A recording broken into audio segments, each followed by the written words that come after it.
Yeah.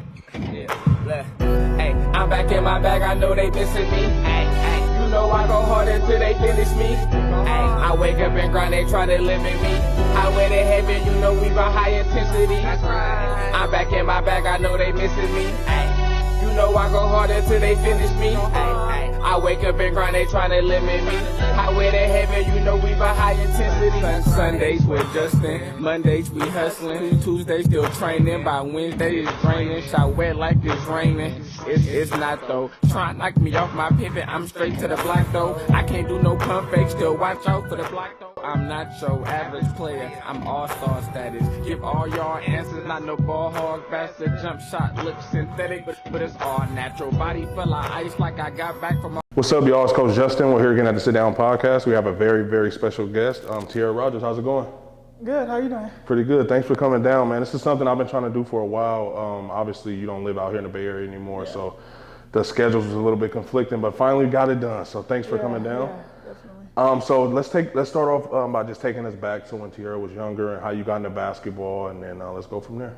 Awesome. Yeah. So when I first started playing basketball, and I felt like I was like 3. My mom really? Said, that young? My mom said I started dribbling basketball at the age of 3.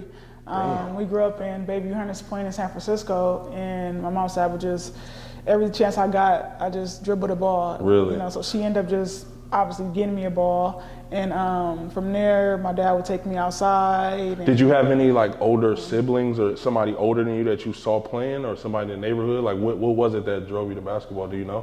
At the age of 3, obviously, I don't know. I don't even know. I used to ask my mom, like, how did I get into basketball? She said, you just gravitated to it. Wow. You just saw That's a like ball, you were born to do it. You just gravitated to it. And from there, my mom, my parents was just like, giving me all types of balls. It was like tennis balls, basketballs, anything that I could play with. They just said I gravitated that young, to though. it. Yeah. Jeez, that's crazy. Yeah. So you mentioned that Pops will take you outside and like, is he like teaching you how to play pretty early, or you guys are just having fun running around? Yeah, I mean, my dad was a heavy-set guy, so he didn't play no sports. He didn't know nothing about sports. My mom didn't know anything about sports. Really? I don't have an athletic background. They don't have an athletic background. Really? Yeah, so I guess it was just natural. It was just like a. That's interesting. Thing. Yeah. So at what point? How old were you when you get to like your first team? 7. 7. Yeah. You started playing hoop before me. Yeah. Shit. So is it like a? Go ahead. I'm sorry. No, yeah, 7. I was just doing organized basketball on like little teams. You know, like little teams and like the rec or whatever. The rec and stuff like that. They would have like, we just playing pickup, like for kids, stuff like you that. have a game every Saturday. Yeah, stuff like that. Yeah. And so at 7, how good are you at 7? From what people told me, and from my mom told me, and my dad told me in the past, they said I would dribble a ball behind my back between my legs. At 7? Yes. So you were pretty nice already? That's what they told me. I mean, I don't remember. Right, of course. But that's what they told me that, Damn, that's interesting. Because from 3 to 7, my mom said that I would have a ball in my hand almost every day. Really? Yeah, until they actually put me in like organized basketball, because that was something that obviously they wanted me to pursue. Well, they didn't want me to pursue, but they were like, she loved it. So, right. It's only right. Just gonna, so from 3 to 7, at no point is anybody like teaching you how to go through the legs, or from what you remember, obviously. I know this is hella long ago. Yeah. I mean, I don't have any older brother. I have a younger brother. Was he nice in hoop? No. My brother was he was good at football. Oh, okay. Football was his thing. Okay. Basketball, no. So how was it when you're playing at 7? Is it co-ed or is it only girls? It's co-ed. It's co-ed. Yeah. I think that young it always is. Yeah. And then around the neighborhood, me growing up, in Bayview Hunters Point, and then some of my family were in Potrero Hill, so I would play with the boys, and not too many girls was playing basketball or any sports, so I would just play with my cousins and people on the block and stuff like that. So how long are you playing, like in this small little house league type thing? Like how many years, if you can remember? I felt like up until. Like, when does it start getting serious for you is what I'm asking. Like, your first When I played for the Rebels. SF Rebels? Yeah, I played for the all boys team with Guy Hudson. He was the coach. Really? Yeah. How old were you at this point? How old was I? Middle school? Middle school, yeah, okay. Yeah. So you're on the all boys team. How was that? Yeah. Like, how was that for you? I felt like it was normal because they treated me like I was their little sister. You know, Really? It wasn't like they treated me any different or, you know. Were you getting minutes and stuff like that? Yes, I started. Yeah. I know. Yeah, I started. You say that like that's just normal. Well, it's your normal. Well, it's my normal. Yeah, It sounds crazy to me though, Yeah, hearing it. yeah. Because I remember like in middle school, especially for our generation, obviously we graduated the same year. Around that time, like basketball is real competitive in middle school for boys. Because I remember our group, like them games used to get crazy. Oh yeah. So for you to be starting, that's pretty high level Yeah, right there. yeah. I was the 2-3 guard. Oh, wow. Sometimes I would play the 1, depending on, you know. That's crazy. So at this point, okay, are you getting trained? Like, are you having like a trainer teaching you at this Guy point? Hudson was who's my guy dad. He was my trainer. That's what's up. Okay. He was my trainer. He trained me up until high school, like when I committed. But yeah, he was my trainer, and and obviously the boys on the team that they was my trainer because obviously boys are bigger, stronger, Athletic, more athletic. But so you were just pretty much. Are you watching hoop at this time? Like, are you watching the NBA and WNBA at this young? I watched the NBA. Iverson was my. It's still my idol. Really? Yeah. So I watched Iverson. I like to the point where I idolized and I watched every single move. So by the time I got to like middle school, when I started actually watching sports, before that, obviously you're not watching, sports. But when I actually started getting into it, I watched. Iverson was the only player that I watched. So any 76ers game was on, I watched him. I read, I'm a big Iverson fan. I read all his books. I had all his jerseys, his headbands.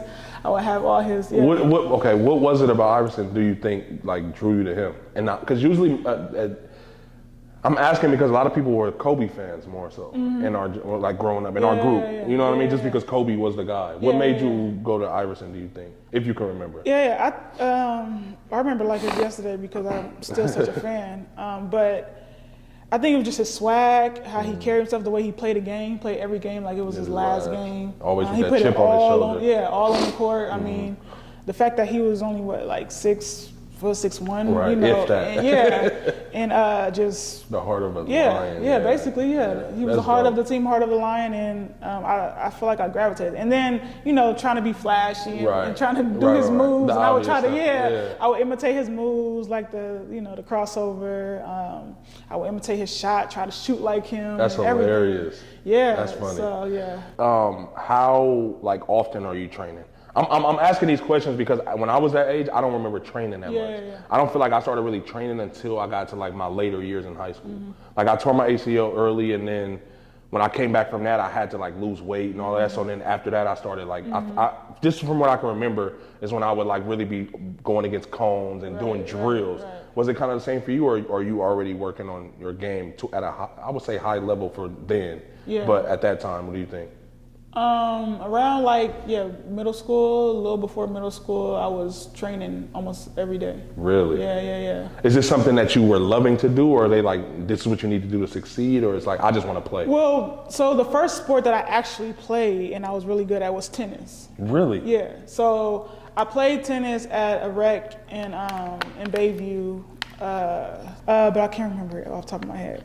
But I played for a rec. It was just kind of like, just playing after school, like after school programs. I would go to after school programs and just play activities. Yeah, activities. And then one of the coaches was like, "You're actually like telling my dad like she's actually really good in tennis."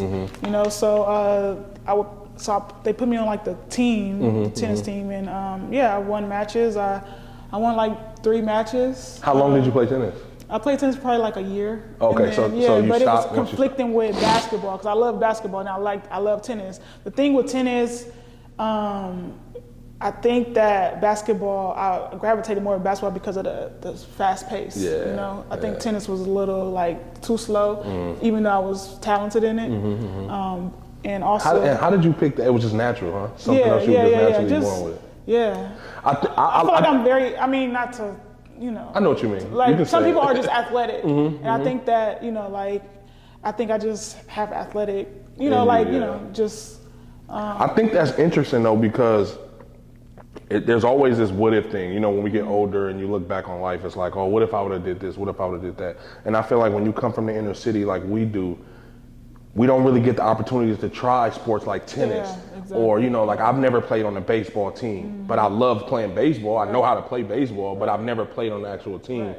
So I always have that thought like, well, what if I would have tried baseball? You never know what could happen. Right. So I think that's dope that, you know, when your parents saw you good at something, it was like, oh, let's let her do it. Right, you know what I mean? And the right. fact that you like to do it. So I commend that. They were big on that. They were big on trying to, or just putting me in everything. So just like whatever I want to do or whatever they felt like would help me, they just put me in it. You know, That's like dope. when I played softball, I ran track, you know, middle school, and then because my dad felt like track was going to help me with basketball, and then just to kind of keep me busy, you know. So when you're playing with the SF Rebels in like middle school, do you stay with them until you get to high school, or do you finally go to an all girls team? How long did I stay with them? I feel like I stayed with them for about 2 to 3 years. Because I was also on the Mission Rec Rebels. So you're playing. I played with the SF Rebels before, and then I started playing with the Mission Rec Rebels. So you're playing with pretty much both teams. Yeah. So this Mission Rec team was pretty good, right? Yeah. It was. That's where, you know, Kiki was on it. You know, Jasmine Jackson, Lauren Bell. Basically pretty much the whole Sacred Heart team. So at what age were you when you and Kiki finally like saw each other play or start playing against each other? Mission Rec Rebels. So I mean, not the SF Rebels. When I played for the all boys team, did Kiki play for the all boys team? I feel like she was on the all boys team. I don't remember. She might have talked about it in her interview, but I don't remember. Yeah. And then she was playing football as well. So her and Nate, I think that's her goddad. You know, so you know, she was always at the gym and stuff. So you guys played for two different boy SF I Rebels played. teams. Yeah. Okay. Yeah. So 2 different age groups. Okay, that makes sense. So then when you guys, who was the coach for this Mission Rec team?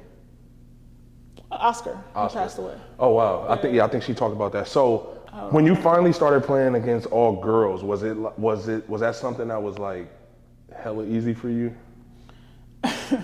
I felt like it came natural, like it came like kind of easy. Because when I can imagine if you're starting on an all boys team, and then you go to the girl, it has to be like you say, boys are just naturally more athletic, taller, stronger, all the stuff we know. So playing with girls, if you can get by a boy, I feel like getting by a girl has to be a little bit, especially at that age, because I feel like when it comes to the younger you are, the talent gap is larger. You know what I mean? And the older, obviously, you know, people stop playing and then people get better. So okay, let's go back to the Mission Rec thing. So right now you're in middle school.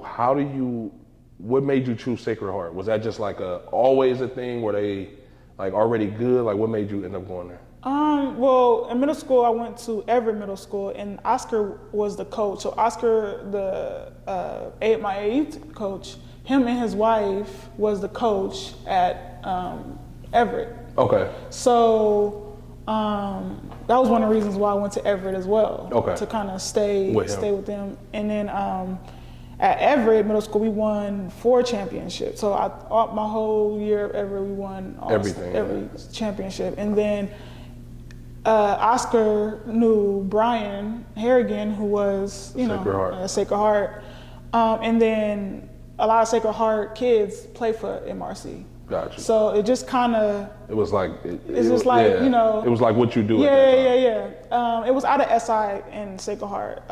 My dad wanted me to go to SI. My mom didn't want me to go to SI. Didn't want you to go? No. Why did Pops want you to go to SI? Did he know somebody or something? No. He felt like probably a different environment, a different little scenery, but I mean, as we know, it's night and day. SI, Sacred Heart is night and day. Is it? I don't know, so you have to explain. SH was more diverse. I'm not sure how it is now, but back then it was way more diverse than SI. SI, you know, it's more white? Yeah. Okay. Yeah. I was trying to say it politically. Yeah, I know. Yeah, I'll say it for you. I'll say it for you. But yeah, it's more white. So where is SI? I don't even know where SI is near the because I worked SF State. Okay. who made the ultimate decision? You to decide what to go to Sacred Heart, or I feel like my mom made that. Why or didn't they both probably make the decision. They end up talking about and it figuring and, it out. And figuring it out. But I didn't fit in at SI. Me coming from inner city and SI, I'm there. I mean, it's privilege everywhere. Right. Privilege at SH and privilege at SI. They both have pros and cons. Yeah, that makes sense. Yeah, but a lot of privileged kids both. But I feel like SI was more white than SH. SH is more diverse, more where I come from, and obviously it's not where I come from, but I know what you mean. And it's funny you say that because I went. So my first 3 years of high school, I actually went to Amador Valley in Pleasanton. So I know exactly what you mean. Like I was the only black dude on my team. You know what I mean? And then I came back and went to Mac. I went to middle school. I grew up and lived here, but I just went to school out there. But so I know exactly what you mean when it comes to diversity. Your whole group knew y'all were all going to Sacred Heart together? That's what's up, man. Because the talking, parents talking. Yeah, exactly. That makes sense. How many of you guys came in together in your class at Sacred Heart, if you remember? Came in together or was already, because there's already people who was there who played for MRC. Right, like Jasmine is her name? Jasmine is older than me. She was 1 year older than me. Because I remember, she was really good. And then her younger sister played. Camila Jackson. She was your grade? She's a year younger than me, I believe. Okay. Maybe a year or two. Okay. So Jasmine's already there. Yep, Jasmine, Lauren Bell. I don't know Lauren Bell. She played for MRC. They both went to Pepperdine. Okay. Yeah, and I don't think I know her. And then who else? Monique Calvello. She played for MRC as well. She was a bit older than me, about 2 years older than me. And a lot of them were already seniors when I came in, like Faiza. But they were good before you guys got there, right? Oh yeah. Because I think they won a championship in 1992, and that was a part of MRC, I believe. Oh wow. Some of them like Tony Russell. I don't know if you know Tony Russell. She's a big name. Her and her brother Lorraine Russell coach at Sacred Heart now. So they were big names in San Francisco. They played. Tony Russell played for MRC and then coached for MRC as well. Got you. And went to Sacred Heart. So it's kind of like it's like a tradition thing. Yeah. Okay. Tony Russell, they won a championship there. Okay. So when you get to high school, at this point, you guys are you still on Mission Rec at this point in freshman year? Am I still on Mission Rec? Yes, I was. Yep. So when do you start to become like a nationally known name? When I ventured off at Mission Rec. Really? When I ventured off from Where Mission did Rec, you go? So, like when you travel AAU teams, some teams only go on certain places. Tournaments. So I don't know if it's money, I don't know if it's competition, I'm not sure. But we stayed on the West Coast. So I was obviously we were big on the West Coast in our age group, and colleges saw us and things of that sort. But I was well known on the West Coast, As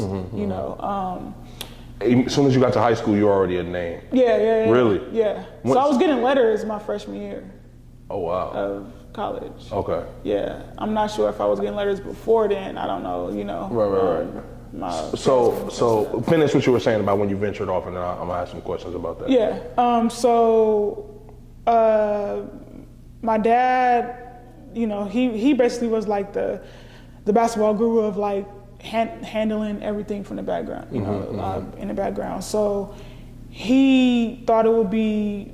He wanted me to be a national. Nationally ranked. He wanted me to be that exposure. Name. Yeah. So I went to, after that, I'm trying to get the timeline because I went to three different teams. Okay. Yeah. Really? Yeah, I'm trying to get the time of everything. I went to a team in LA. But yeah, they had that team. They had Stephanie Gilbert and her sister. They were from Texas. They went on to USC. And then they had a few other people that was from LA. She went to Kiana. She went to UConn. I'm not. Oh, yeah. I don't know her last name. It's fine. Yeah. But you guys were pretty loaded. Yeah. They were a pretty loaded team out of LA. Did you start for them? I started some games, and then some games I did not start. Damn, y'all were that good. Yeah. No, it was a fully loaded team. I think everybody on that team went to, like Monique Oliver, she went to USC as well. She was a post player. Everyone went to D1 schools. Oh wow. And that team was pretty loaded. And that's when I was on that team, it was so loaded to the point where sometimes I would travel alone, and sometimes I didn't start and I didn't play. And then that's when my dad took me off. Wait, what do you mean you would travel alone?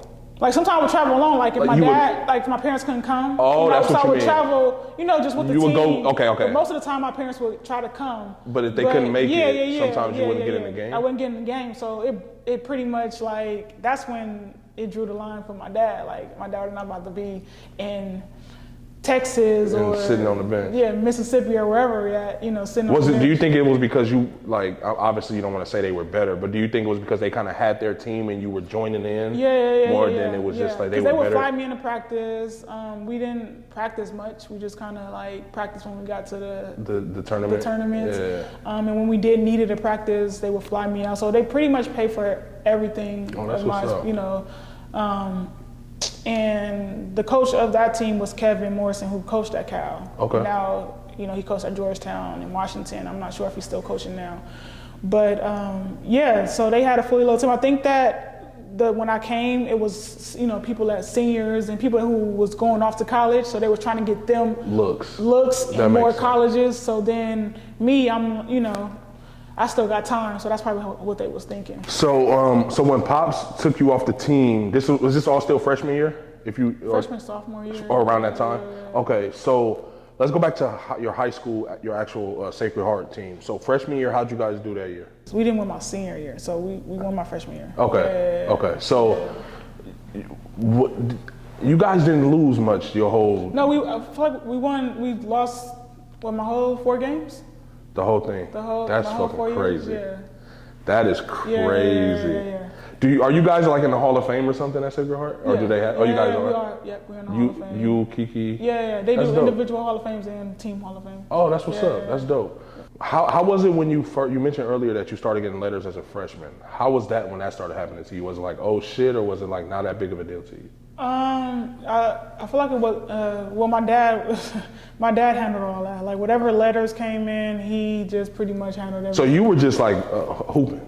Yeah, I'm pretty mellow. I'm an introvert. I'm kind of like just very extremely humble, just kind of just do my own thing. My dad was out there extroverted type of guy. That was his personality. So he enjoyed that. That was like his thing. Yeah. Like whatever letters, he would open it and read it.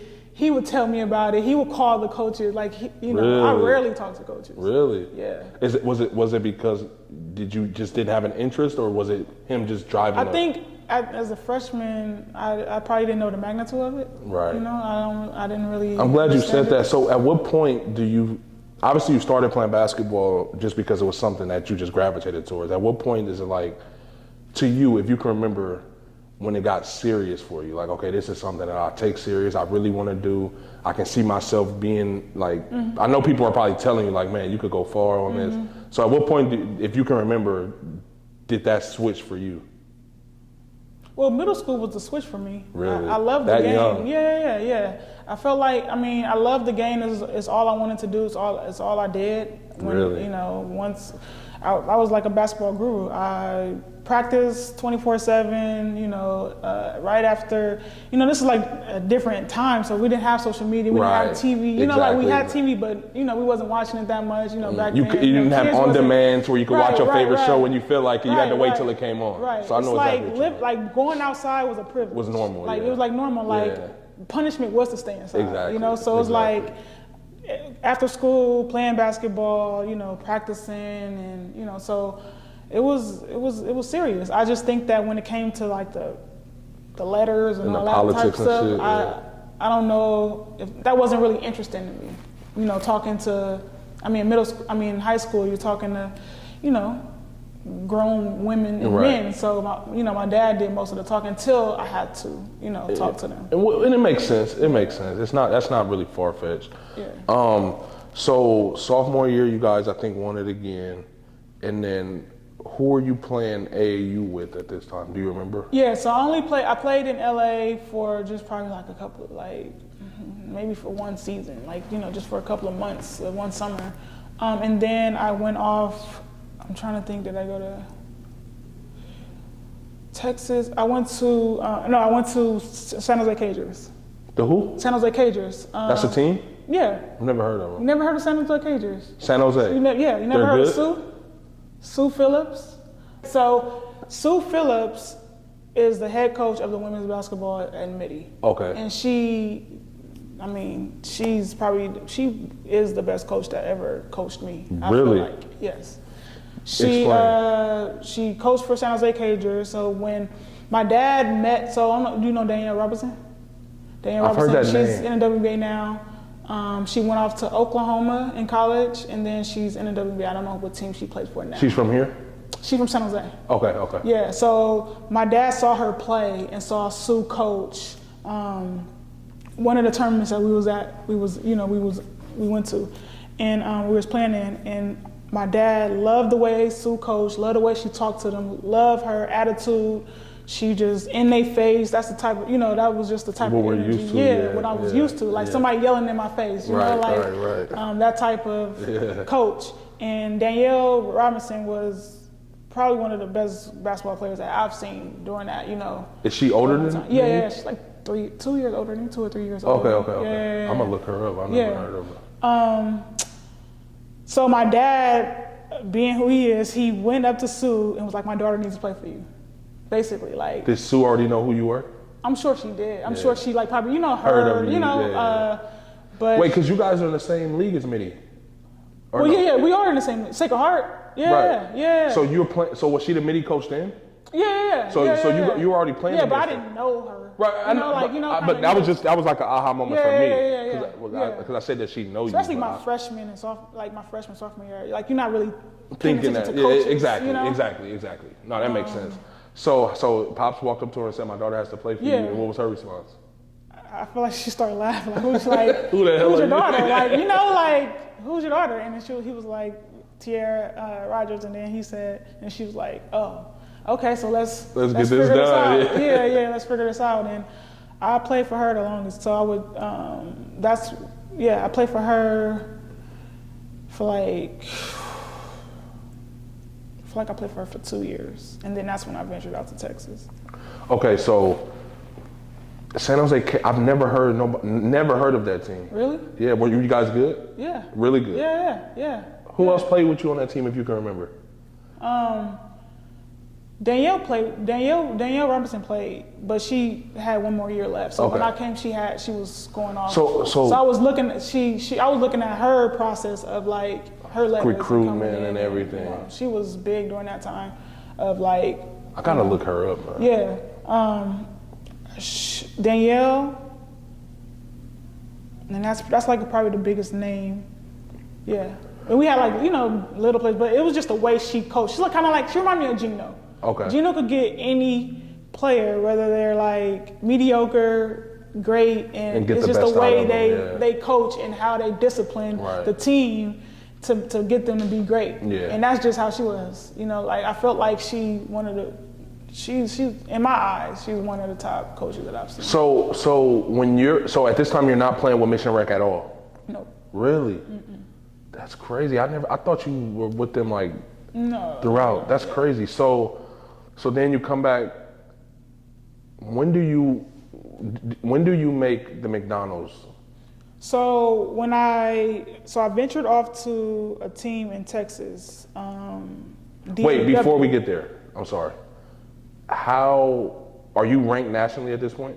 When I'm with Sue, yes, but I'm not ranked as high. What are you around? I know you probably don't remember, but like top 100. Yeah, top Okay. 100. Okay. Yeah. Because Sue, that team, the Cagers, we went everywhere. We played, and the thing with AAU, you have to play the big name teams because that's where the college coaches are gonna be at. So if you're playing a big name team, even if the team is not as good, if the coach is just looking at you, so Sue made it. She always had her teams at the big tournaments.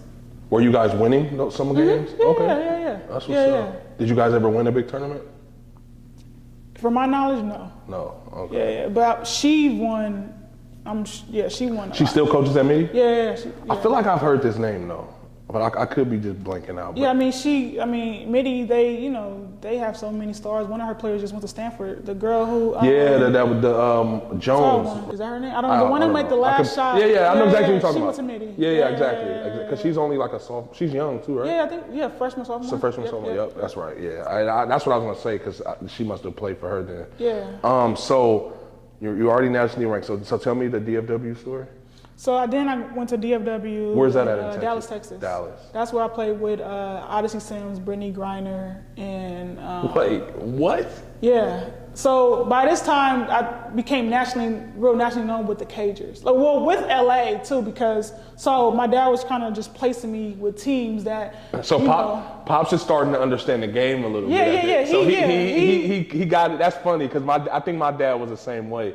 I think once my dad realized oh, this is how it's done. He started to make those same type of moves. So that makes sense. So I'm sorry, I didn't mean to cut you off. Yeah, it's a lot of moving pieces. It's a lot of politics. So once you start, my dad was one of those trying to bring everybody along. He was trying to bring, he said Kiki, everybody along. But you gotta, do things. Everybody what they feel is best for them. Especially with the parents. Exactly. Do best with their kids.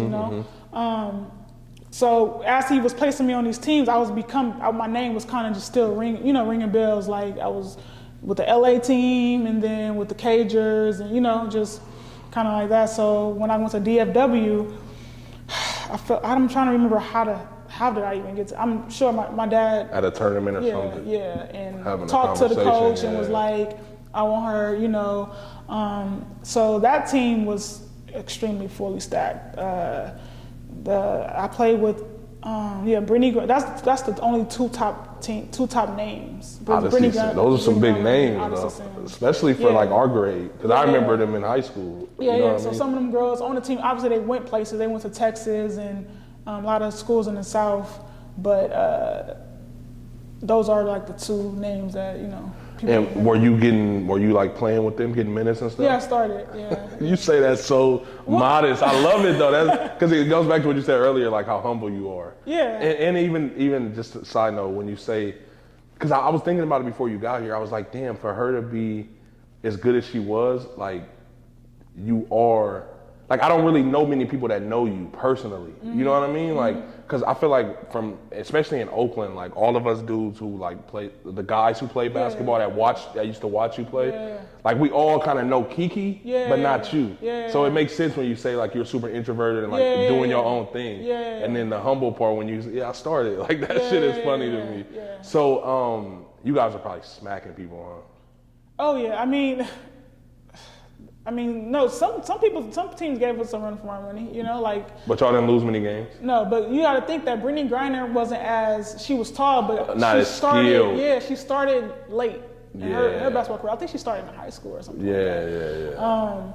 And then, and we wasn't as disciplined because we didn't practice, They practiced, but I wasn't practicing. We just kind of hooped. We did the 4-hour one in. Yeah, go get a bucket. Yeah. Then having Brittany Griner is just okay, throw it up to her, whatever. But we lost to the LA team that I was playing. Really? Yeah, that I played for the first time. We lost to them in a championship. Really? Yep. Was it a good game? Yeah.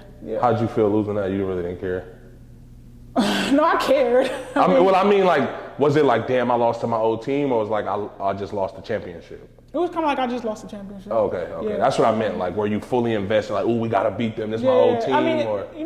Playing with those teams I would be obviously nervous, because really? it was so many coaches. Every coach that you can think of in the country was at those games. That's interesting. So did you get nervous a lot before games? Before big games, yeah. Really? Yeah. That's crazy because that I can remember. I didn't really used to get nervous before games, but for some reason, my senior year when I was at Mac, I always tell this story. We were playing De La Salle at Cal, and I ended up signing to New Mexico State out of Mac. But for some reason I was nervous before that game. I had a good game. That was actually the first game New Mexico State saw me. Oh, nice. So that's like one of the assistants was at the MLK Classic, watched us play, and that's how they started recruiting me. But it was that's one game I can remember, and I want to say it was one more. I just can't think of it right now for some reason. But I didn't really get nervous a lot. I don't know why though. So I don't think because I watched you play a lot, and I remember I've never saw you like look nervous.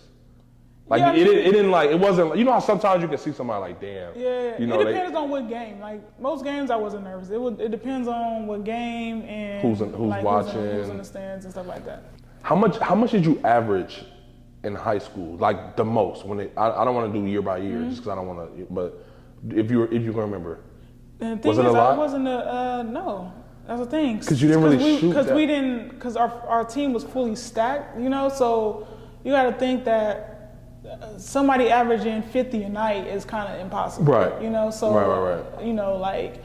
You would have a big game here, and then somebody else like would have 20, a big game. 25, and then 15, and then, you know, I would have 15, a 12-pointer. Kiki would have 20, or Jasmine would have, you know, like, so it was just kind of like. Taking turns. That's kind of how we were. Because I only averaged like 9 points at MAC my senior year, so, I mean, but we were smashing everybody. And that's the thing, I would average sometimes, I would be having 10 points too. Because you would be sitting down. Well, no, sometimes in big games I would probably have 10 points, but I would have like 15 rebounds. Right. You know, like, I wasn't. How tall are you? Huh? How tall are you? 5'9". Okay. 5'8", 5'9". Okay. Go back, what were you about to say about your personality? No, I was saying like my personality on the court, I wasn't like a raw kind of like, you know, player. Like I would like let the game come to me, you know, and you score in the flow. If you open, you're gonna shoot it. Yeah. I can see that because, like I said, I watched you guys play. You guys played before us at Berkeley High when we played San Leandro in that classic our senior year. So your senior year. Remember when it was like that big tip-off classic? I don't know. Whoever you guys play, y'all blew them out. But that was like my first time, and I always talk about this. Me and Kiki even talked about in her interview. When did you start slapping the backboard? Because I swear, when I knew you were like cold, that you guys, I'm sitting there watching the game, because like I said, we played after y'all, and they did like a back pick, and they threw a lob to you, and I swear you caught it, and without coming down, you slapped the backboard. And I was amazed at that. I was like, oh no, she's nice. Like she is nice. And we was up there talking, and I'll never forget that. It's weird random shit that I remember like that. But when did you start slapping the backboard? Because that's crazy. Middle school. Were you super tall in middle school? I was taller than everybody else. Yeah.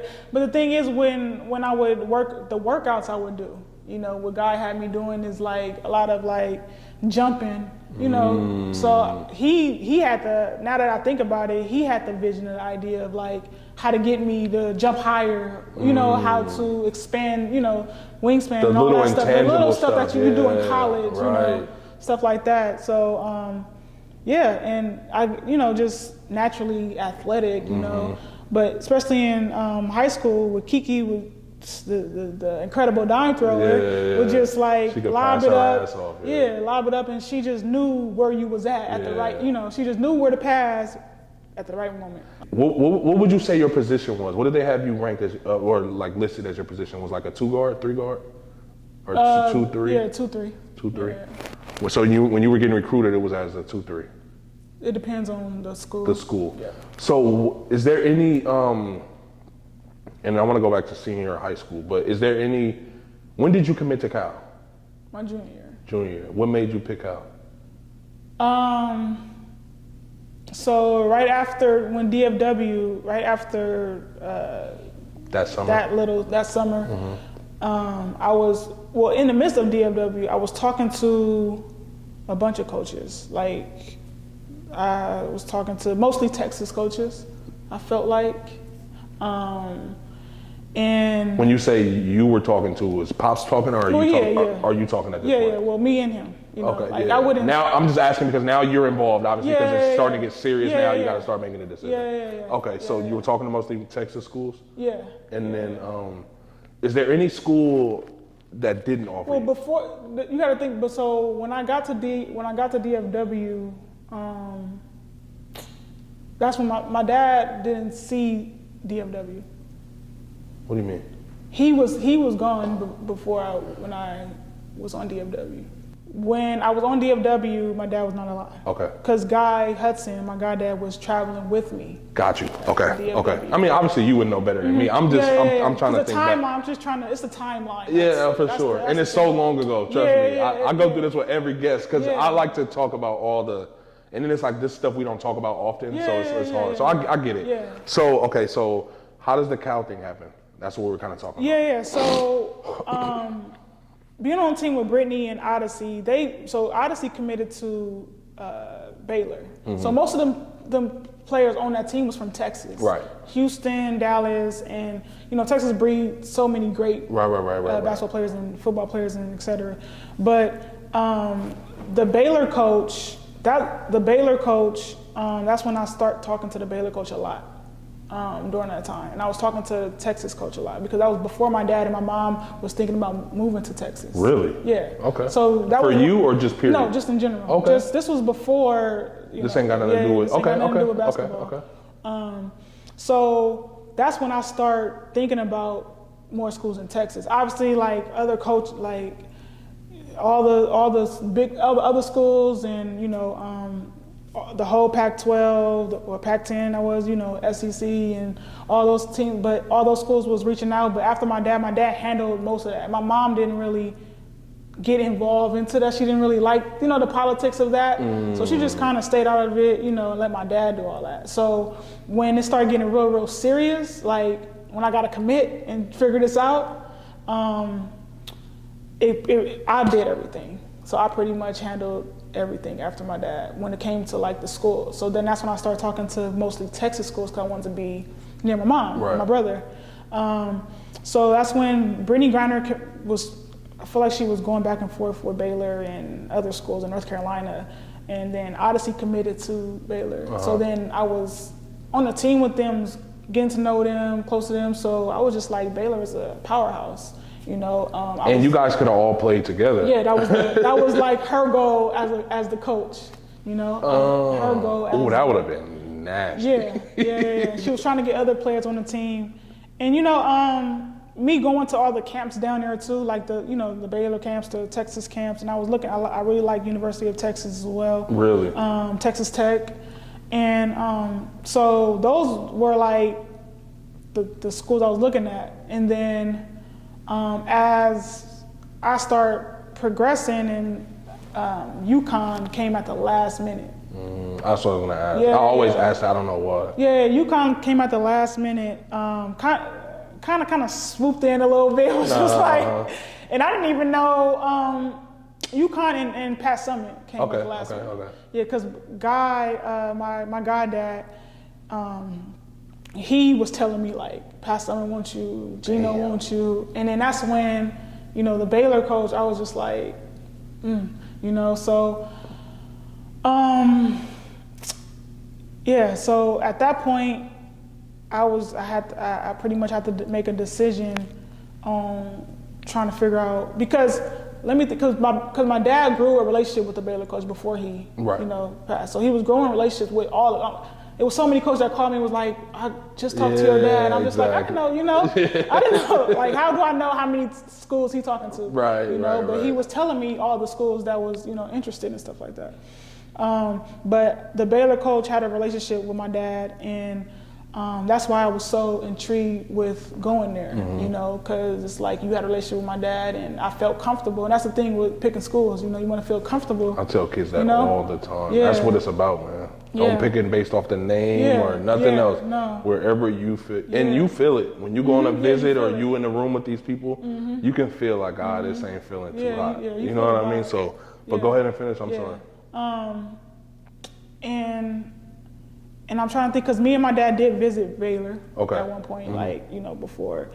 So that's why Baylor had such it was like a special place in my heart. And I really liked the program, I really liked the school, I really liked the coaches. And it just, as I'm talking to all the coaches, just about the feeling, of like, and what feels right and what doesn't feel right. And then when Gino came, that was like because that's when Gino had Maya Moore and all that So Maya Moore's was a senior when I was going to be a freshman. And that was probably the hardest thing because I was just thinking about that powerhouse there, you know, like the legacy of UConn. Who wouldn't want to play with Gino? Yeah, you know, exactly. for Gino, like it's a given. And his staff was really cool. Like his staff was amazing. Right. You know, so those were like it was those two, and then Cal always had Cal was always been in the picture since the beginning, like middle school. Like Cal was like always new, you know, like they just was here. You know, and my dad and Coach Boyle, who was the coach at Cal, had a great relationship too. So it ended up being out of those three schools, because then I had to weave out Texas Tech and University of Texas, and I just had to like, you know, figure that out. When you committed to Cal, the summer going into senior year. Yes. Okay. Yeah. Okay. That was probably the hardest decision because, you know, like you said, you gotta start weaving people out and what fits you, and you know, and then Connecticut wanted me to play guard, so they wanted me as a point guard. Yeah, they was trying to do big, like, you know, have a big point guard. Big lineup. Yeah. And I think that kind of scared me. Really? A little bit, honestly. Yeah. Because you had never. I've never played point guard. Technically played. Yeah, I'm pretty sure you brought the ball up and got into sets, but being a point to guard, beat, because that is, and that's a good point, because that is a difference. There is a difference there. But you know, like obviously, it scared me in the moment. And then me talking to my goddad and stuff like, and you know, my mom. You would have been alright. You know, I was like, you know. Yeah. But it was all the way in Connecticut, you know, so close, so far away from home, after my dad, and it was just, I think it was more so of that more than I'm just not gonna go to Connecticut. Right. You know? Right. And then so it was, you know, Baylor and Cal ended up being, because Cal came into the picture, just had built a relationship, you know, and them being so, I felt like they was the most loyal. Coach Boyle is probably, I still talk to her to this day, is the most amazing person that I've ever met. Yeah, she's an awesome person, and she, whether she would talk to me, like whether she, and I would tell her what schools was like, and that's the kind of relationship we had, because I've never talked to coaches where, you know, this school, I'm talking to this school. I just got off the phone with, you know, I've never said that, you know, but her, I would talk to her like she was my friend. Yeah, you know, because you guys have built that relationship. Yeah, over time. That's dope though. You know, and then I would be like, I just got off the phone with Kim Moki. She, you know, I'm thinking about committing. Like I told her at one point, like I was thinking about committing somewhere. Really? And it's like, yeah, but I felt comfortable enough, but I know that probably broke her heart. Right. But she would like say, make the best decision for you. Right. Like it wasn't a business for her, you know? She, just like you started to feel like, she probably felt that way about you. She like, damn, I was recruiting this girl, but now we have a relationship way beyond basketball. Yeah. That's super dope. Yeah. That's super dope. It wasn't a business. It wasn't about like, it became a business with Kim Moki. She's all about business. As I got to know her, it's a business. Everything is a business. I mean, the whole NCAA is a business, but like when you're talking to the kids, you know, you have to find that balance. Yeah. But I felt like it started becoming a business because at one point when I had a good game, it was one of these games where I had a good game in Portland. We went to Oregon. We had a big tournament. I had like 30. We played Long Beach. That's when we became number one in the country. In the country, okay. When we played Long Beach Poly. This is your senior year or?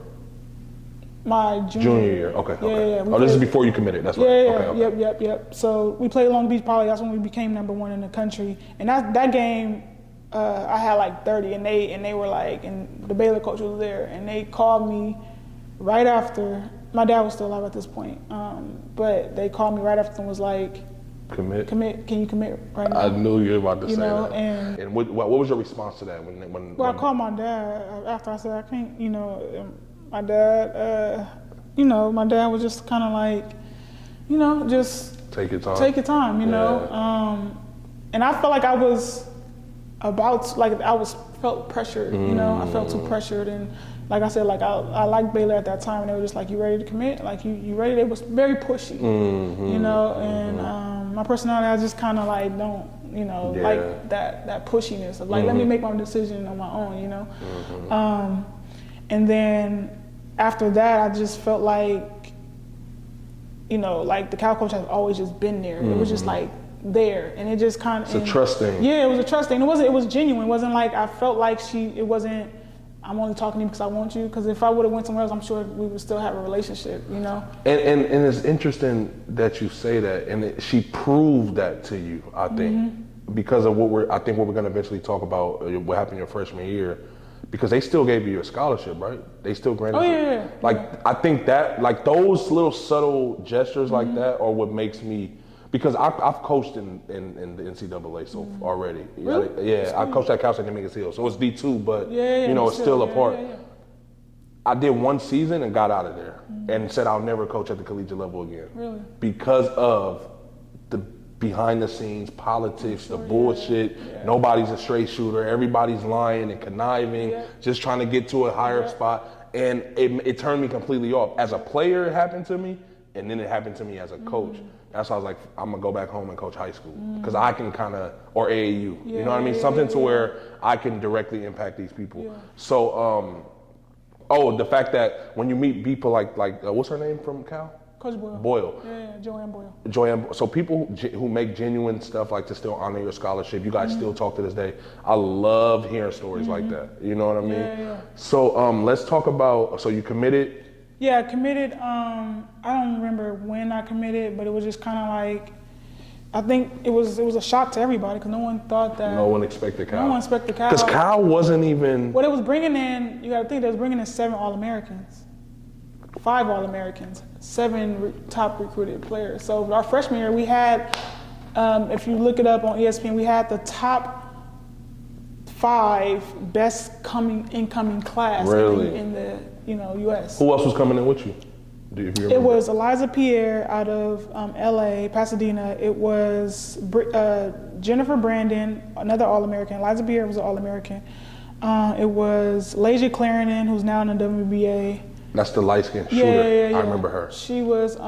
She wasn't an All-American, but she was one of the top recruiters.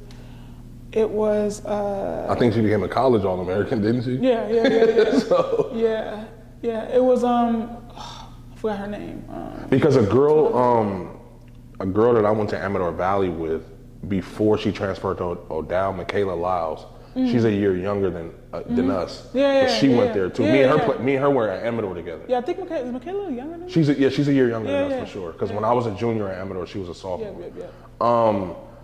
So you guys were going to be good. Yeah. And were you one of the earlier commits, or when you committed, did you know they were all going there too, or if you remember? I felt like it was like bits and pieces. Like I knew some people were looking. Were thinking about it, and it was a high possibility. And it was just kind of like Cal, is going to be one of those teams at that time. Like we wanted to build the program, and that was what they wanted. To build the program and to make Cal nationally known. What it turned out to, and it was successful, right? Yeah. How long is Boyle?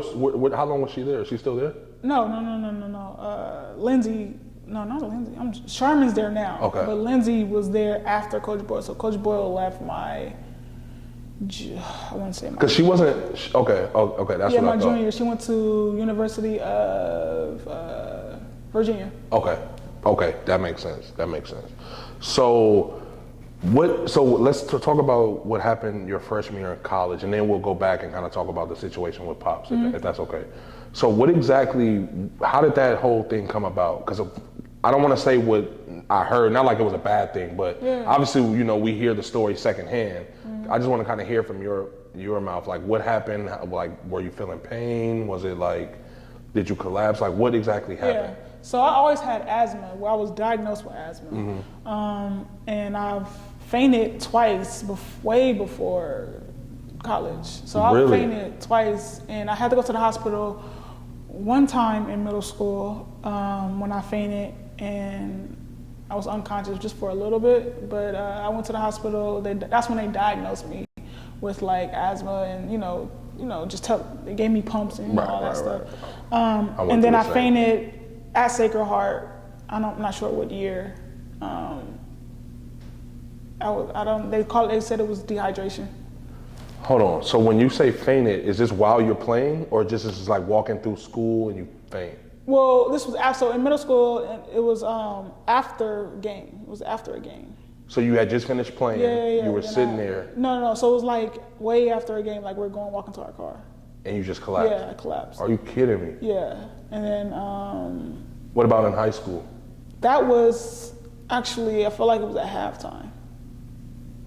Or it was like, somewhere in between, between the game. So it was, I'm trying to not making sure, but I'm trying to just connect that the fainting was connected to basketball. Both times you fainted, now I know that, but back then they just thought, first time it was asthma, the air, it was too hot, stuff like that, dehydration, not eating right. Right. All that. Not drinking enough water, all the shit they always say. Yeah. And then the second time it was dehydration, just not, Same thing pretty much.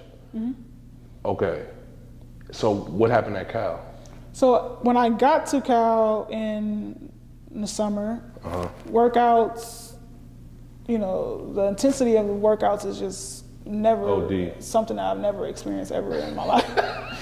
Just college workouts in general. It's just a whole crazy, other level, trust me. I know. I was like, man, I thought I played basketball. Yeah. Like, y'all got me pushing football sleds and shit. Right, it's crazy. So, I mean, obviously nothing's happening during those times. Like, I'm getting through the workouts, but I've always, ever since I was young, my mom always said I was very exhausted after games, like to the point where I would go to sleep and I would sleep up until I gotta go home, up until the game. Like, I would always be exhausted as if I played, as if I ran like a marathon. Really? Yeah. That's interesting. Yeah, so at Cal, those workouts were just crazy. Mm-hmm. So it was in October. I remember it like it was yesterday. Me and Jennifer Brandon, one of my teammates, we had this crazy schedule of like going to class, gotta get something to eat, then going to practice, then gotta go to, just too much. And I, just trying to figure that whole thing out. And we had like an hour before we had to work out, and we didn't even eat. We was trying to figure out like our tutor stuff, I know what you mean. You getting acclimated to this new. Yeah. I went through it. Yeah. Like, damn, it's like it's not enough hours in the day. Right. So I remember we stopped at the school cafeteria. We got a energy drink. Mm-hmm. I remember like it was yesterday because now I can't have energy drinks, but we got an energy drink and we worked out, and that workout was probably the most intense workout that I felt like I've ever had because I was on an energy drink and my heart was probably pumping more than usual. Yeah. So after a workout, we walked it out, and I basically fainted while we were walking it out, after a workout, just kind of, trying to control our breathing and stuff like that. And it's like a cool down. Yeah, like a cool down. Yep. And then I fainted. Yep. That's fucking crazy. Yeah. So then when you come to, how long were you out for? Do you remember? I wasn't out for that long, so I fainted twice. I fainted in the gym, and then the trainer came and got me. Players was going crazy and stuff like that. They came and got me from what I've been told and what I can remember. So then we got into the training room. So they picked me up, took me to the training room, and we're just trying to control my breathing and just trying to figure out what's going on and all that stuff. They called the ambulance because I couldn't really control my breathing. My breathing was just out of control. They said my heart rate was just Are you crazy. Conscious at this point? Yeah. So I'm up, conscious, walk to the training room, and they're trying to control my breathing, trying to calm me down. And they called the ambulance just to kind of be safe. Check me out. Be safe. So then as I'm walking, they told me the ambulance was coming maybe like 5 minutes, 10 minutes later or whatever. As I'm walking outside in the hallway near the gym by the training room, I fainted again. And then that's when I was unconscious for a minute or two, I believe. Are you serious? Yeah. And then, so you go to the hospital. Yeah, I was in the hospital for 2 weeks. I was in 2 weeks? Yeah, I was in Alta Base for a week, and then I went to UCSF in San Francisco for another week. Really? Mm-hmm. because they didn't know, at Altabase, they didn't know what was wrong with me. They were just kind of like, everything is coming back fine. We don't know. Maybe it was dehydration, you know, like right. maybe, you know, the workouts, and they were just kind of figuring out. So they put a heart monitor on me. It's crazy how God works, but they put a heart monitor on me the day before. They told me I was going to go to UCSF because they're not well equipped, because UCSF is one of the top hospitals, right. So they're not well equipped for, you know, to deal with what you might be. They're just trying to figure out, like, maybe she should go to UCSF. So a day before, they put a heart monitor on me. No, actually, sorry, they were going to let me go home. I'm sorry. They were going to let me go home because they couldn't figure it out. What was wrong? Yeah, so then they put a heart monitor on me. And they were like, we're just going to, you know, just fill it out. And then the next morning, they said that my heart was skipping beats as I was asleep, like too many. So that's when they took me to UCSF, because they couldn't deal with that. They couldn't, like, they didn't have the, you know. So if they would have let you, that's why you say it's crazy how God works. Yeah. If they would have let you go home, if they wouldn't have put that heart monitor on you, they probably would have let you go home, and you probably would have kept playing. Yep. So okay, so you go to UCSF, and then what? And then I'm there for a week. I'm doing a bunch of tests, MRIs, just a bunch of heart tests that, you know, like, I have to stick some stuff in my, you know, really? in me. Like a camera? Yeah. And they took out skin inside of me. To test it. Really? Yeah. They did like extensive tests. Like.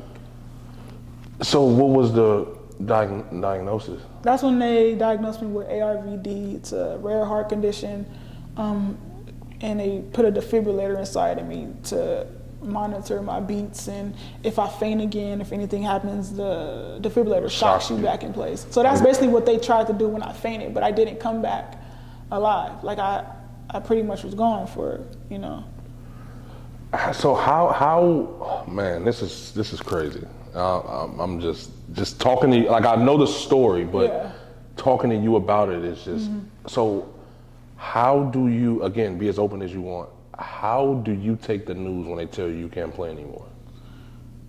I mean, it was, you know, after my dad, and then after that was the hardest one, you know. Yeah. It was just two devastations, you know. That was tough.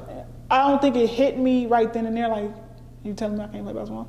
And then, you know, after a while, I started getting into it with the doctors because I was angry, you know, like, how you going to take basketball away from me? Like, how you going to, because I didn't understand the condition like that. I didn't know, you know, it's not what they were something that doing. we ever, you know, I've never heard of it until. Yeah, it's a very rare heart condition. A lot of athletes have it. A lot of athletes, like, I think an NBA player fainted and passed away. He had a heart condition, but, you know, it was undiagnosed. But so they were trying to explain, like, you can't run anymore. Like, you can't, like, do rigorous sports, because if you do, you will die. Yeah. You might not, you know, live. Next time you faint, you might not wake up. Yeah, and I was asking them, like, is there medicine I can take? You know, obviously we as a young, and I asked that because your response is normal to how anybody would respond. You know what I mean? Like, there has to be something else. Yep. Another option you have to give me other than just walk away from something that I've been devoting my whole life to since I was 3. Exactly. Now you're what, 18, 19 at this point? Because you're a freshman, right?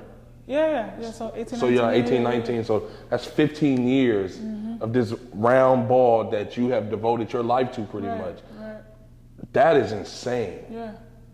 Does it still bother you at all? Is there times where... Now?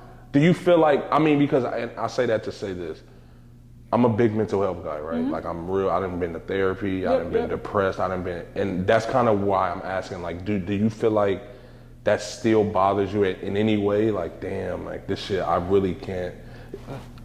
How do you not question faith, like your faith in God, your faith, you know what I mean? Like, there's so many layers to going through something like that.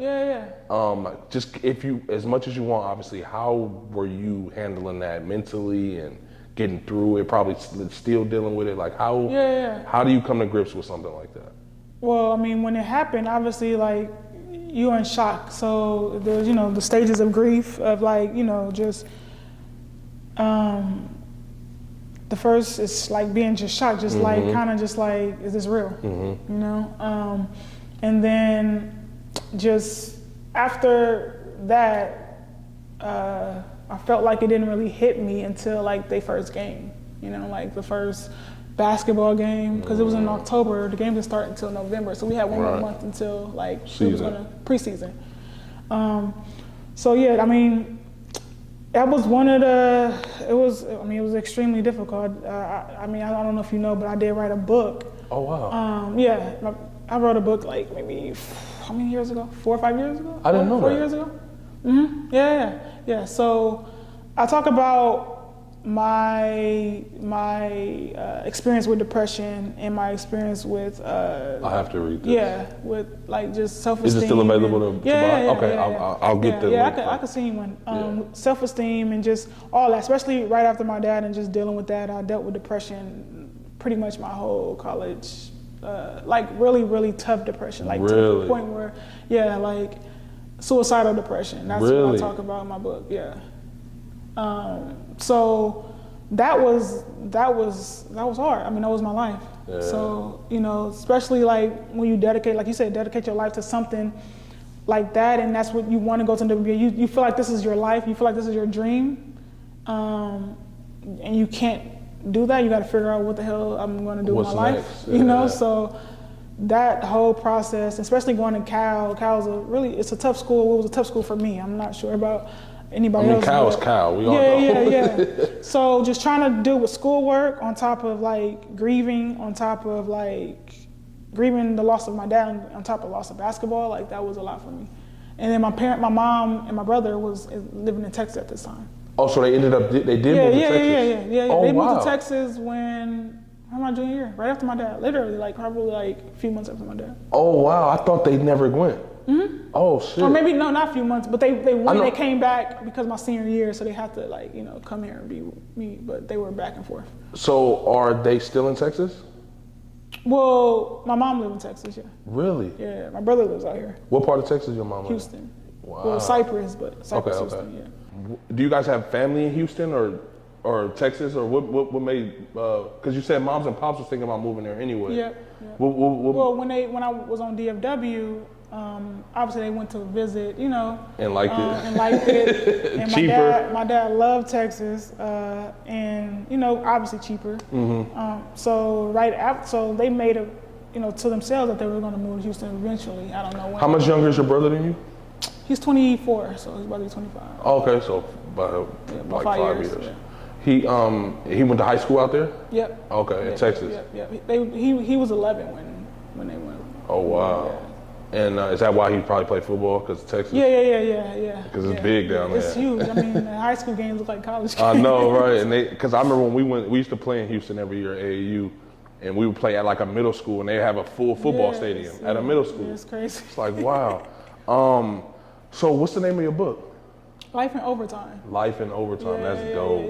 Yeah. That's dope, man. I gotta get that book. Yeah. I didn't even know that. Yeah. So I should have brought. I mean, I don't mind. I can order. It's available to order.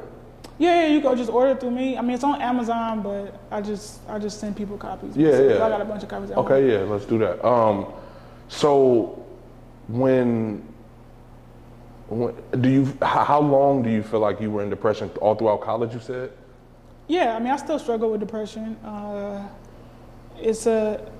been in therapy since right after my dad. Really? Yeah. I've been on and off. Right.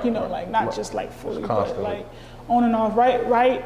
And the great thing about why I love Cal so much, and just the coaching staff and everyone who have supported me there, right after everything that happened, they granted my scholarship, and they got me therapy right away. So. Did they know you had because you had therapy for your dad already? Did they know that? No, I didn't. Well, in high school, I did not have therapy. Okay, so this was your first time going to therapy and stuff. Yeah. How was that for you? Was it like something you had to get used to? Yeah, of course. Telling somebody being open, business and being vulnerable. I struggle with vulnerability, so being vulnerable was tough for me. So. Yeah, I'm asking because I like I said, I had to eventually go to therapy, and it's funny how it worked for me. It was like to this day, there's this thing I do where it's called like self therapy, where I pretty much sit in the mirror and I pretty much have a conversation with myself from outside of myself, if that makes sense. And it's weird because now it's to the point to where like I don't really need my therapist anymore because she unlocked something in me to where I can do it on my own now. Nice. So I know when I first started, it was the same thing. It was like I was super closed off, and it's just like I felt like whenever I did become vulnerable or open up, I would get let down, and you know all these different things. So, and I also know that therapy doesn't work for everybody. You know what I mean? And I feel like it has to be a timing thing. Like there's a bunch of things that have to go in order for therapy to really resonate. Because I had tried it once before and I was like, nah, I can't. You know, and I think I got lucky this time. I had like my mom does hair. So one of her clients' daughters is a therapist. So she kind of took me like off the, you know, outside of her stuff. She was a black woman, you know what I mean? And it was like the first time I went through like, you know, just like a Kaiser, or you know what I mean? But it was a little bit different when it was somebody who I think kind of could relate a little bit to me. So I don't know if that has something to do with it, but it changed my life though. Like none of this stuff was even in the works until and that was what 2 years ago. Like my life literally did like a flip in like a year and a half to 2 years, and it was like 2019 when I started my therapy. Awesome. I took a leave from work, like a 3-month leave, and awesome. I just had so now I'm like a real big mental health guy just because I know how my life changed when my mind became clear. You know what I mean? And even with my show, I talk about it so much on here.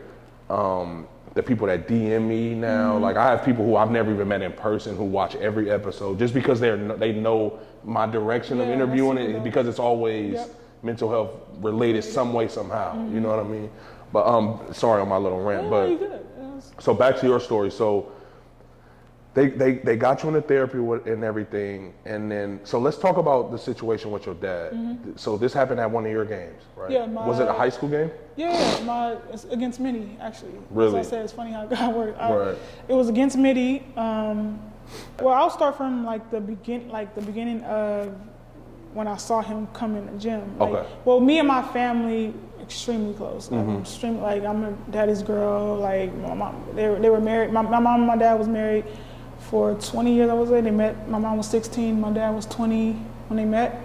So you know we are extremely close, or we're extremely close, and you know, growing up where we grew up, there was not a lot of black families who were together like that. You know what I'm saying? So they were kind of like the hood love story of like, you know. Are they both from San Francisco too? No, my mom's from Daly City, my dad's from San Francisco. Okay. Yeah. So days before he got murdered, me and my mom knew something wasn't right. But, you know, like you just spiritually feel it, you know it, and I just knew my dad, you know, like he was drinking more than usual. I'm not sure what was going on because my dad, like I spoke about in my book, when he was, you know, like 17, 18, he was in the streets. And he changed his life around when he had me. That's when he started like actually working, you know. But he was in the streets up until then. And so me and so we don't know what actually transpired because he was he's well known in San Francisco. He was a community activist in San Francisco. That's what I heard. Yeah, he had his own nonprofit in San Francisco. So he spoke with mayors. He was close with Mayor Gavin Newsom. So he did a lot in the community. So he was very well known in San Francisco. So anything I don't know, like how they say 2 lives. I don't think he lived 2 lives, but we don't, like his street life or whatever, you know, like his past or whatever, what happened, you know. But he was a family person, and you know he did what he had to do for his family, you know. But before he passed or before he got murdered, we knew something wasn't right. Like we knew, you know, it was off, you know. So at the game, he came in, and like I said, remember like it was yesterday, like he was drunk, and I remember like I had shin splints. So we was playing Midi, and I feel like I really didn't feel like playing because my shins was like on fire. Like it was to the point where I didn't feel like jumping, and every time I landed, it hurt. You know, it hurt. So he was like, "Oh, you playing against Sue? You playing against Sue?" And you know. him and Sue had an encounter, like, you know my daughter got shin splints, so go easy on her, you know? So, you know, just kind of being funny, but he was a little tipsy or something. He was a little tipsy, he was talking way too much, and I kept telling him to move and go, and, you know, because we were in line when he was talking. We were in line about to go out. About to run out. Yeah. He Got over you. here talking to, I don't know if he was talking to Kiki, calling her a bum and stuff. Him and Kiki had a close relationship too, so yeah, he left, and then that was like the last kind of like encounter that I had with him. During the game, it was like any other game, you know, just kind of playing, and he went out. He go outside every halftime. Every halftime he smoke a cigarette. Doesn't even, you know, where he's going at halftime. He's been like that since I started playing basketball. He just leave. He doesn't stay in the gym at halftime. He probably be outside concession stand or go to talking on the phone. So that's what I just thought, like, you know, right when halftime, he goes and do his thing. My mom was in the stands. We was playing midi, so it was a lot of people. It was crowded. So when he went outside and, you know, that happened, obviously I don't know, you know, exactly see it because I was in the locker room, you know, at halftime. Came back, we were about to, you know, start playing, and, you know, the head of the president or, you know, the school SH came up to me and was like, we have an incident, like something happened. And I'm just like, y'all telling me for? Like, you know what I'm saying? Like, the fuck you want me to do? Yeah, like, you know, I didn't know, you know, and he looked very concerned, and he was just like, something happened, you know, just telling me like something happened with your dad. And I'm just like, what happened? So then he didn't say anything. So he pulled me in a room. It was a room across. You're like warming up, or he comes to get you out the locker room? Oh, he comes to get me from like when we're about to warm up. Like he come, you know, like you know, it's like halftime. You guys probably about to they get some call shots my up. name and they say, Got you. know, Okay. So the game hadn't started back yet. No. Okay. No, it was about to start. I think it was like a couple seconds left. down. Yeah. And so he didn't tell me anything. He just told me, you know, something happened, and he pulled me into a room where. So this been going like I'm sure this has been going on, you know, like because we were in the locker room. So when he pulled me into the room, my mom was just crying, like couldn't even breathe, like to the point where I've never seen it. Like she couldn't breathe. You know, there was. When you saw her, did you kind of have an idea of what?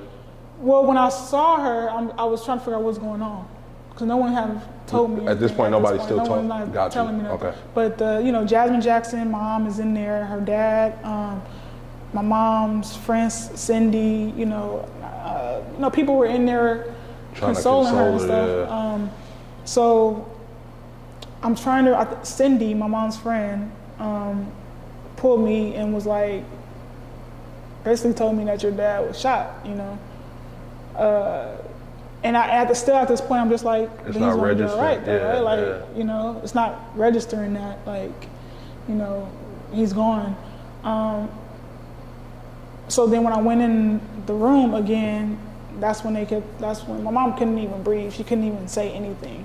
So other people had to talk to me, like, your dad just shot, but he's going. My goddad came to me and was like, he's going to the hospital though. Like he told me, like, about the ambulance come, he's going to the hospital. So I'm like, okay, cool. You know, like, okay, he's gonna be all right. And then he told me, he was like, we're gonna go to the hospital. I'm like, okay, cool. You know, obviously tears start coming to my eyes, just trying to figure out, like, you know, like, it's so unexpected. And then they just had somebody, he was trying to watch me, and I believe Cindy was just trying to kind of watch me and see where I was gonna walk to or see where I was gonna go. Cause at this point, I'm outside of the door where my mom and everybody was. And I told them I need to go to the bathroom. And then I did not go to the bathroom. I ran outside, so like the doors right here, and then, you know, Sacred Heart stairs right there, and the doors to come in and out. I ran outside, and just a bunch of people outside, and ambulance, and that's when I saw, you know, that he was laid out and they put the cover over him. He was still out there? Yeah, he was still on the floor. Oh my God. Yeah, bro. He was in the middle of the street, kind of like close to the curb of, you know, closer to the door. Because from my knowledge now, you know, he was trying to Get away. Get away. He was trying to run because he was going to his car, which was parked across the street. So he was smoking outside, going to his car that was parked across the street, and he was trying to, when he saw, you know, because he was out there with his friend. So his friend ran, when they saw two men coming up with ski masks and everything, his friend ran into the bushes and was yelling at my dad, like, you know, and then my dad tried to run and get away. Damn. Did they ever find the people that did it? Mm-hmm. They did? Mm-hmm. You don't want to talk about that? Mm-hmm. Okay, yeah. I figured, that's why. So the game didn't continue, right? Did they finish the rest of it? Not that I know of. You left, obviously. I felt like it did. It did continue, but no one knew. I don't think the best. Did it continue? They kept it on the hush? I'm not sure. Actually, I'm not sure. Yeah, I mean, I'm pretty sure at that moment like that's the least of your worries at that moment. Yeah. So I can get it, but I wondered that because it happened outside, so I wondered if they just canceled the like. But the at this point, it was all this time. I feel like it was like damn near fourth quarter. You know, it was so the time it was so. Oh, so the game started when they had you in the back. Yeah, the game. Okay. The game was going. Okay. Because I remember you saying they grabbed you when they grabbed me and then, right when it was about to start. Yeah. So the game was starting. Okay, bet. Okay, I didn't know if they just like shut the whole shit down. No. Okay, that makes sense. I don't think the president or whoever They didn't want. They didn't know what if he was murdered, like if he was actually dead. They knew that he got shot, but I'm not sure if they knew right when they got me that he was murdered. Got you. Like he was, you know, gone. Like at that point, they knew that he was shot, but I don't think that the president. I'm not sure if he knew, because I'm sure if he did, he would have stopped the entire game. Right. At that point.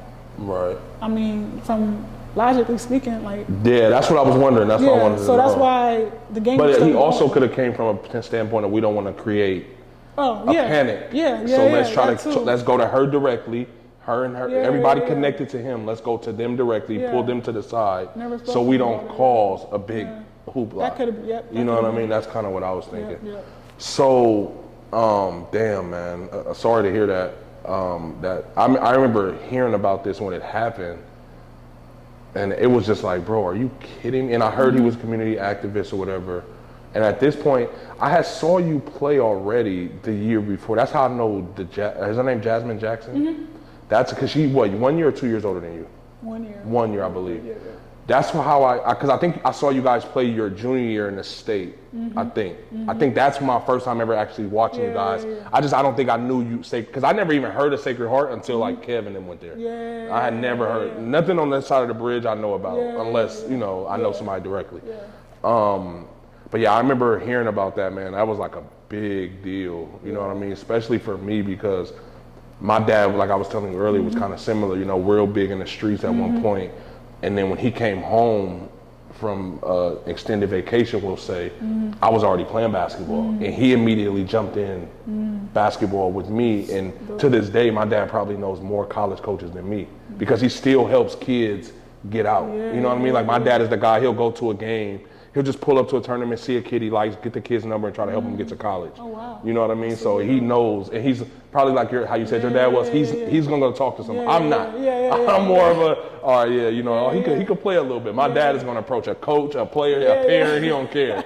So yeah, man, that story was crazy. Do you tell that story in your book as well? Like how that all transpired? After, you gotta think like after that, being highly recruited and then going to McDonald's and all that stuff. Like, you had to talk about it a lot. I talked about it to the point where it became therapy to me. You know, I didn't realize it was doing that. I was tired of talking, especially when I got to Cal, because I did E60 on ESPN. Oh wow. Yeah, I did they have two, so I think the one that they had before is old, so they renewed it. So it's like a different type of E60 now. But when I did E60, that's when it blew up, and then that's when I had to talk about it way more. Like, cause then I